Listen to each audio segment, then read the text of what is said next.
రాజన్న సిరిసిల్ల జిల్లా విషాదం నెలకొంది. భార్య కళ్ల ఎదుటే భర్త ఆత్మహత్య చేసుకున్నటువంటి ఘటన కలకలం రేపుతోంది.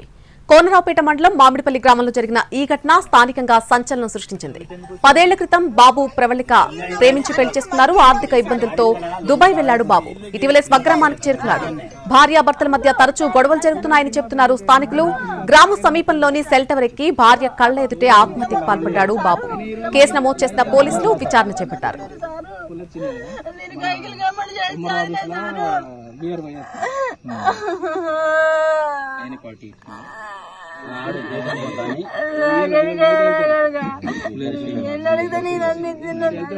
మెదలకి మెదలు ఇచ్చిండు నా కొడుకు. నేను వెనకకు రాలేదు. నా